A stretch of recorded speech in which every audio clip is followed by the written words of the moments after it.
Between 2009 and 2013, the proprietary trading firm Virtu Financial completed a 1,238-day trading period.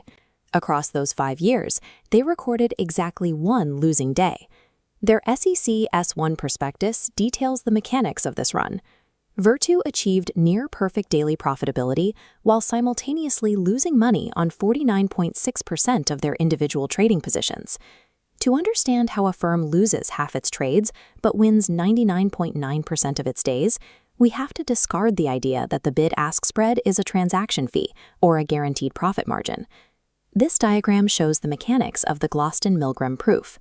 When informed toxic flow crosses the spread, it systematically extracts value from the market maker's limit orders. To survive this structural disadvantage, a risk-neutral market maker must set a spread wide enough so that the profits captured from uninformed noise traders exactly offset the capital drained by the informed flow. The spread is a break-even survival mechanism. To build institutional profitability on top of it, a firm must execute two precise functions: identify toxic flow before it hits the book, and rigidly control inventory. This terminal chart shows the May 6, 2010 flash crash. To filter the toxicity that causes this type of collapse, firms use metrics like VPIN, developed inside Tudor Investment Corp. By dividing trading volume into equal-sized buckets, VPIN isolates the statistical signature of informed traders, a unidirectional flood of volume that indicates counterparties are actively attacking the book. Identifying the flow is only half the equation. The final lever of algorithmic edge is inventory control, formalized by Marco Avellaneda and Stoikov. The Avellaneda-Stoikov formula dictates that market makers do not quote symmetrically around the public market mid-price. Instead, they quote around a private internal reservation price. If a firm's inventory gets too long, the formula mathematically forces the reservation price lower. This drags both the bid and the ask down, offering discounts to attract buyers and flatten the book. Top-tier algorithms do not predict long-term market direction. They constantly update this private valuation to remain strictly inventory neutral as the trading session ticks down to zero. Taking these mathematical theories and deploying them into live markets requires a massive technological infrastructure. To neutralize variance and execute Avellaneda-Stoikov pricing models accurately, Virtu diversified its trading across more than 11,000 unique instruments on 225 exchanges globally. They automated their adverse selection filter through a strict lockdown protocol. If the risk management system detects a strategy generating losses beyond preset limits, it immediately freezes the algorithm, assuming informed traders are on the other side. The firm also operates under strict risk neutrality. They may hold a large number of shares, but they hedge across related securities to ensure they end the day flat on Greeks, eliminating directional price risk. Absolute profitability across 1,237 days is the result of marrying reservation pricing with a scale of diversification so large that statistical variance is effectively erased. Other firms rely on pure cross-asset pricing alpha to capture volume. XTX Markets operates in this highly competitive institutional execution environment. XTX holds positions for an average of 10 minutes in the UR/USD market. Holding a major currency pair for that duration requires algorithms that make continuously updated, highly accurate predictions of short-term price movements. Because their fair value models are accurate, XTX dropped the industry-standard last look window, eliminating the latency buffer dealers use to cancel trades.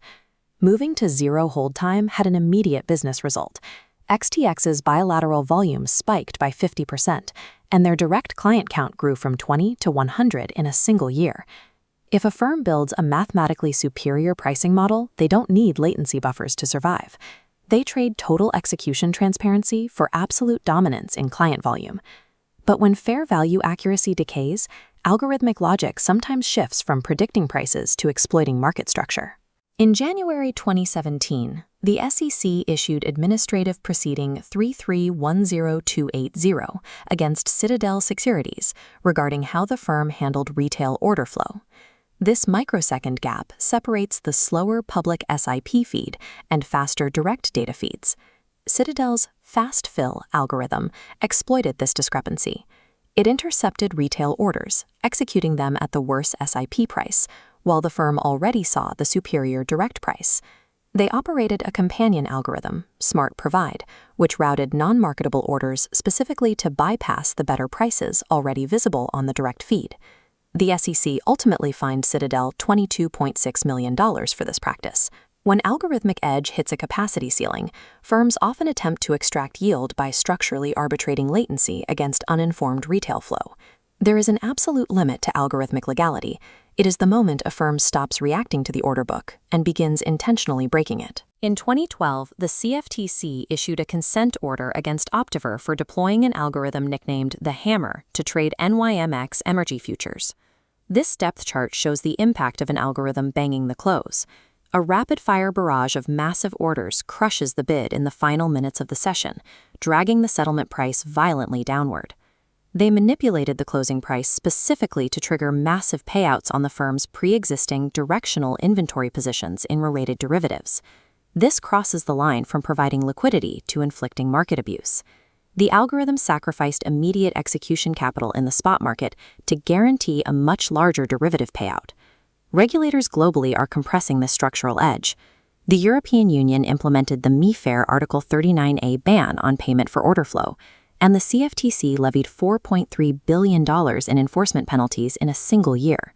Even pure alpha strategies are deeply fragile. In 2024, Jane Street filed a lawsuit in the Southern District of New York, alleging that a highly profitable proprietary India option strategy rapidly collapsed when two former traders allegedly replicated it at a competing firm.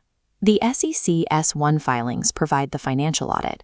The Avellaneda-Stoikov papers solve the reservation mathematics, and the regulatory proceedings quantify the penalties of crossing the line. But despite all the public documentation, the core execution logic, the literal source code that determines exactly how the algorithm prices the spread, remains a perfectly sealed black box.